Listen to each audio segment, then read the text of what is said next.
Em razão do quê? De um sistema que sofreu mínimas alterações ao longo da República. Mínimas alterações. Por que se diz mínimas alterações? Porque essa proliferação inconsequente de partidos, ela é fruto desde o início do período republicano. Ela não é uma característica de agora. Agora é que não deveria existir, por conta do quê? De um Congresso Nacional que é formado por quase 600 de parlamentares. Eles têm que priorizar esse assunto. Isto é um tema republicano. Isto é um tema de campanha eleitoral. Só que para que isso aconteça, é preciso que essas minorias corajosas que se impõem no debate consigam estabelecer consensos para que a maioria, então, se debruce em torno do assunto e aperfeiçoe a legislação eleitoral e, de uma maneira geral, as questões relacionadas à representatividade, que hoje, no meu modo de pensar, estão muito, mas muito aquém daquilo que os parlamentos deveriam ter como eficácia. Essa distorção de representação vem do período autoritário, né, que era uma forma de manter o Congresso também com o Executivo plenamente afinado. Não era a participação popular a determinar essa representação. Eu acho que... Opa, desculpe. Perdão. Por favor. Acho que tem também uma mudança de postura da sociedade, do eleitor, do cidadão. Porque o eleitor se acomoda de uma certa forma, né?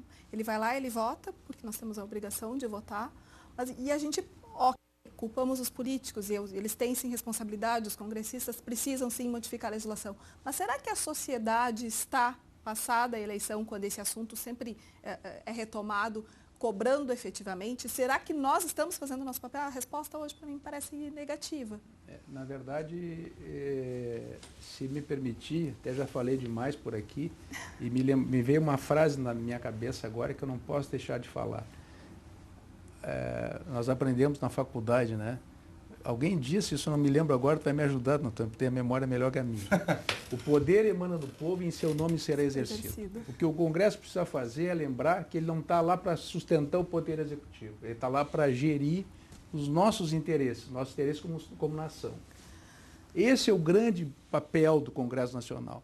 E não fazer o que vem fazendo agora, para dar, entre aspas, uma sustentabilidade aparente, que é tudo em cima de interesses, né? Tudo em cima de interesse, fisiologismo partidário e uma série de outras coisas. E aquilo que é mais importante para a nação é esquecido. Não é verdade? Exatamente. E se o país é democrático, se as eleições são periódicas, e nós temos um poder judiciário autônomo, que é a Justiça Eleitoral, constituída, absolutamente familiarizada com as relações institucionais entre candidatos, partidos e o Poder Judiciário, o que falta é o Congresso, e só pode ser o Congresso Nacional. Não há outra. Lamentavelmente, né, ou felizmente. Ele tem que ter a humildade de estabelecer aquilo que o povo quer, que é realmente um conjunto de critérios mais transparentes para essas questões. Isso é uma demanda latente. Há pouco mais de um ano atrás, o país inteiro presenciou manifestações de rua onde partido político e político, de uma maneira geral, era hostilizado. Ou seja, um movimento social, um movimento de rua, com pleitos legítimos, evidentemente que descontados aqueles episódios de agressão, violência e danificações aos patrimônios públicos que afastaram as populações das ruas. Exatamente. Foi o resultado. Nós estamos chegando, lamentavelmente, ao final do Democracia de hoje. Temos exatos 2 minutos para cada um dos participantes para a mensagem de encerramento por hora. Voltaremos certamente a esse tema, porque é importante o maior esclarecimento da população. Dr. Mário Rocha Lopes Filho. Pois eu ia dizer, Batista, que, na verdade, o que o teu programa está fazendo é exatamente isso que a sociedade deveria fazer. Né? Buscar se informar, tu estás informando. Né? Então, eu concordo com o que a Débora disse, de que nós, eu falo em sentido genérico, não fazemos a nossa parte. A sociedade como um todo é muito acomodada. Ela quer tudo pronto, perfeito e acabado. Perfeito. Né? Quer o prato feito. Isso aí. Não quero lutar, não preciso, não vou lutar. Eu prefiro reclamar, eu prefiro ir lá para uma rede social, colocar qualquer coisa, mas eu não me filio a um partido político, eu não vou lutar por uma eleição. E eu tenho essa experiência, eu digo a ti com pesar, do magistério. Alunos desinteressados, despreparados, desvinculados com o próprio futuro. Essa é a realidade que nós vivemos hoje. E é isso que nós precisamos mudar. Tá? Não viver nesse período tão permanente de descrença, né? De desesperança.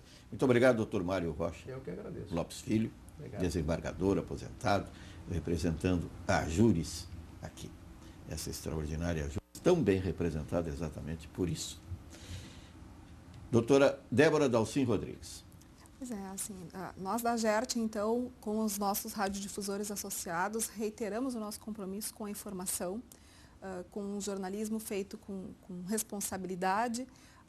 Convidamos a todas as comunidades, então, para participarem dos eventos que teremos com o Tribunal Regional Eleitoral, no próximo dia 18 de julho em Santa Maria, no dia 25 em Passo Fundo e no dia 15 de agosto lá em Santana do Livramento, procurando atingir todas as regiões do estado. Vamos sim trabalhar de forma séria e comprometida para que os veículos de comunicação possam desempenhar o seu papel relevante durante a campanha eleitoral, focado no eleitor, pensando na sociedade e de que forma podemos melhor contribuir para essa nossa democracia que ainda é muito jovem. Mas sempre com a crença de que temos sim que amadurecer nesse processo que é tão importante, com consciência no momento da escolha, que eu acho que essa é uma grande responsabilidade do eleitor. Refletir sobre o seu voto, ter consciência quanto a isso. E aos veículos cabe informar de forma clara, fazer o seu papel com muita responsabilidade, sempre com observância à legislação eleitoral. Importante o que foi dito é quanto ao eleitor, mas no ato falho o leitor, porque precisa também que todos acompanhem não apenas a informação oral, Exato. Que procure se informar, ler a legislação.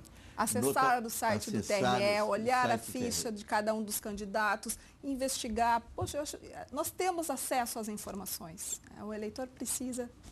Ele precisa ser também um pesquisador. Exatamente. Não leva muito tempo, né? Precisa também avaliar todas as opiniões. Por isso, muito obrigado pela sua participação, doutora Débora Dalcin Rodrigues, advogada, vice-presidente no Departamento Jurídico da GERT, Associação Gaúcha de Emissoras de Rádio e Televisão, pela participação no Democracia. Doutor Antônio Augusto Maier dos Santos. Olha, Batista, eu também gostaria muito de agradecer o convite para o retorno aqui no Democracia, especialmente aqui, uma composição tão qualificada, erudita, né? A doutora Débora, o doutor Mário. É importante esse assunto porque, como dizia o Monteiro Lobato, o parlamentar ele não é eleito pelas flores, pelas árvores, ele é eleito pelo eleitor, por aquele que, diferente dos animais, discerne, pensa, reflete. Então é muito importante que o eleitor tenha realmente esse cuidado, porque o Congresso Nacional, as duas casas que formam o Congresso, o Senado e a Câmara, são constituídas por pessoas que representam a sociedade brasileira. Embora o parlamentar seja eleito por um determinado Estado, ele representa a sociedade. Portanto, esta sociedade, ela tem hoje uma sede, ela tem hoje um desejo de que a democracia ela seja mais convincente. Penso que hoje a democracia ela está muito restrita à questão eleitoral. Ela tem um viés muito peculiar que resgata apenas a condição de cidadania no dia que se vai votar. Não é isso. A democracia é constante, ela é permanente, ela exige constante aperfeiçoamento. Para isso se criou o Congresso, para isso temos uma Constituição. Então o cidadão, o eleitor, passada a eleição, ele necessita ter mais apuro na sua condição de cidadão. Ele precisa ter um critério mais participativo. É trabalhoso, as pessoas têm compromissos. Sinto muito. Isso também é relação de poder. O cidadão precisa ter uma participação efetiva, ele tem que participar das reuniões públicas, ele tem que comparecer aos plenários e assistir às votações, para que com isso ele tenha realmente a possibilidade de dizer, eu sou um cidadão, votei bem, votei mal. Então ele precisa ter um juízo crítico para discernir essas coisas, porque o Congresso Nacional, as Assembleias Legislativas e as Câmaras Municipais, elas têm o quê ali? Representantes populares, eleitos. Muito obrigado, doutor Antônio Augusto Maier dos Santos, a Comissão de Direito Eleitoral da OAB do Rio Grande do Sul, pela participação no Democracia. Na verdade, acima de tudo, o Congresso representa a sociedade. Existe uma identificação entre eleito e eleitor.